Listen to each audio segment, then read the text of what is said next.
taa'ee kunoo amma suura ka'e san farda hatame beektaa. Eentati. Namicha nami hattuu humnaan qotee bulaarraa fudhate beektaa. Ijoollee Arsadii promotion ka jedhaman bolaa sadan tokko jira Siisaay Bulbulaa waggaa 8 dura sochii hamaa gaggeessaa turan kitaaba isaan barreessan irratti arge beekte. Siidaa Dabaleen kun nama galaan farda isaa kaalchoo fi garbuu qallabaa ture gorroo jalatti. Oromoon sangaa fardaa isaa maal godha beektaa? Guyyaatti yeroo 2 dhiiqa beeke naannoo keenyatti nuti farda goojeedhaaf lolaaf itti qophoofsitu kan leenji'amu. Garbuu nyaata gorroo jala hidhame. Namichi kun gaafa farda taphatu beekamaa ta'e odeensi qaba beektaa. Akka kitaaba sanarra jedhutti seenaani. Gorgisitu taabonni wayii hin baay'edhan as birbirsa gooroo kanatti. Nami kun maqaa qaba Siidaa Dabaleen kun. Namicha bira qaqqabe fakkaa. Namillee bira. Odeeffannoo milee bira. Waa maatiin haa taphatu jedhame. Inni farda isaa miiccee maaloo jedhee bareechee galaan irraa sakaraa dhufe beektaa. Sakaraa dhufee goojiirra mul'atee na dhadha'u kana argee nugusni taa'ee argaa ture. Harkaa fuudhaa jedheen irraa bute beektaa. Waameetu farda akkasii kun mootiif malee nama teebula akka keetiif hin ta'u isa jedhanii nu abaaran sana jettaa mire. Jedheeni harkaa fuudhee Siidaa Dabaleen boo'aa deeme. Kanaaf gaafa amma farda kana laalu nanaara beektaa. Farda hatame farda nu jalaa hatame kanarra taa'anii hin qaanofneen nama qaaneessiteedha. Inumaayyuu immoo suura kaa'anii cimaanii. Dhaloonni kun waa'ee farda kanaa gaafachuu qaba barbaachisaa taanaan beektaa. Fardi abbaa qaba beektaa.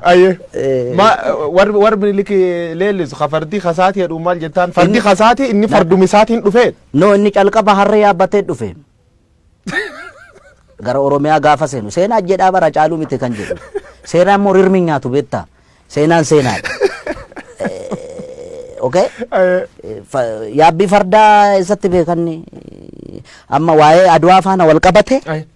Warri lole kun tuulama kana fardaan dhaqee dhukkeerraa kaase minni yaa'u wotoorra ka'ee danda'a yookaan qabaniif ittiin deemataan beekamu. Ammas bari ijoolleen gaafa fakkeessitu siidaa isaa bukkeetti gaafa Adwaan kabajamu ijoolleen jijjirti farda jalatti qabanii kan deddeemu.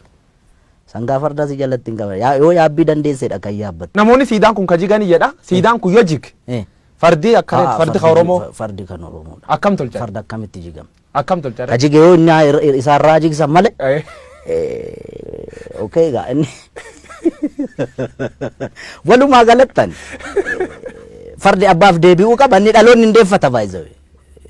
Anaaf sirratti hin ta'in malee inni waan hin oolle beektaa waan amma Ameerikaa kana keessatti ta'aa jiru beektaami. Biyya qaroomte biyya guddatte yakkamaa beeke. Minilikitiif yakkamaa moo yakkamaa? Oh my God. Oh my God. Ani inni gaa reeffaa miirammaa ekeraadhanni. Jechuun seenaa rirmi nyaatu siin jedheera. Seenaan immoo dhugaa. Kan sobaa jedhu kan dhugaa jechuun akkamitti namni kana na godheera jedhee sobaan si himata. Nama lubbuudhaan hin jirre.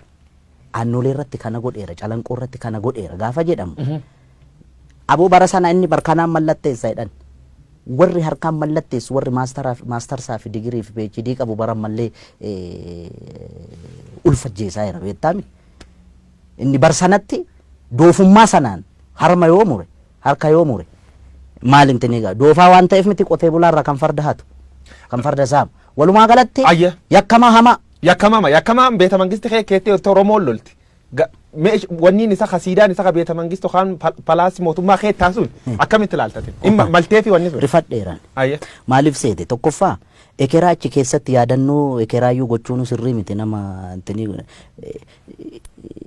nayyaaddaaf wanni maaliif seete warra achi keessatti suurri isaanii bocame hundi garaagarummaa amma uumame sabaaf sablammii biyyattii kana keessatti roorroon ammallee hiikkaan arganne bar yakka isaan raawwatanii ni beekta. Okay? Dhimma godheef isatu beeka waan godheef garuu akka kiyyaatti ta'uu malle maaliif nama harki dhiigni ummata qulqulluu harka jiru ekeraa akkamitti yaadannoo gootee mana kee qarqara goota hin ta'u inni akka kiyyaatti gaa kun si gale.